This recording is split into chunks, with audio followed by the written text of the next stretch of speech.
So tell us about this theater project, this event today. So this is designed to be a bold statement. We're trying to get as many people to be aware of the situation in occupied Palestine today. So Palestinians on a daily basis are dealing with restriction of movement and restriction of other basic human rights like access to water and employment, education because of the separation wall and internal roadblocks and checkpoints within the West Bank itself. So we're basically asking passersby to participate, and they'll see what it's like to be stopped arbitrarily and asked 20 questions that are irrelevant and to be suspected of things, and then a couple don't make it through. Sometimes they make it through, depends if their permits check out.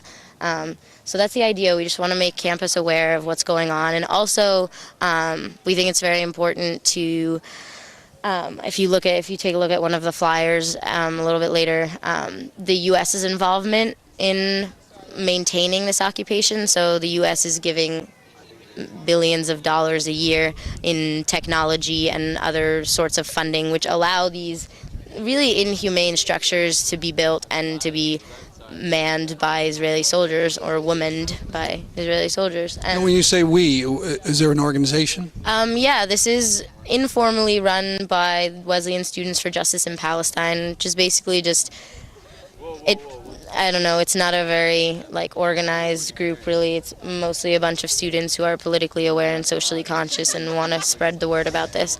And we've done a lot of educational events over the past 2 years. We've done movie screenings and lectures, and so now we're trying to get more into the sort of direct action activism that we desire to do. Have you been over in the area? Yeah, I'm actually originally Palestinian. My family is from Jaffa, which is now Yaffo, Tel Aviv. Mitchell doesn't sound like a Palestinian. Yeah, that's true. My father is British, so I got his last name. But yeah, and I lived out there for 5 months in 2010, and again 2 summers ago, and then last summer.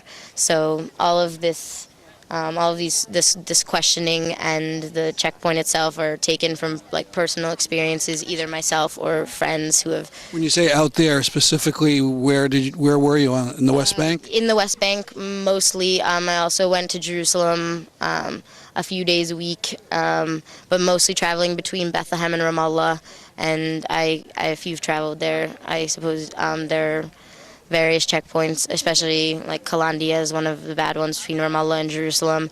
When you say bad, what is that like? You're made to wait for hours at a time. It doesn't actually look like this tiny black structure. It's more like you feel like a caged animal. You have these metal bars creating a walkway until you get to a turnstile, which sometimes works and sometimes doesn't. It's all at the whim of whoever's manning the checkpoint that day.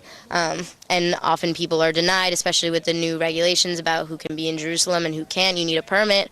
And so sometimes you get turned away, and other times you get interrogated, and other times you're made to wait for hours on end. Families get split up. It's not a nice experience. Now, when you're there, do you have an American passport? Yeah, so I have it easy. I have American documentation, so I usually get to go in a separate line that says foreigners and Jews. So the only place I've really been interrogated is in the airport trying to leave the country. So yeah, we're hoping that people will participate and that they'll be aware of what's going on. And everybody here is very polite, I have to say, and people coming through even say thank you. Yeah. I don't know if that's so typical. Yeah, I think that there's definitely I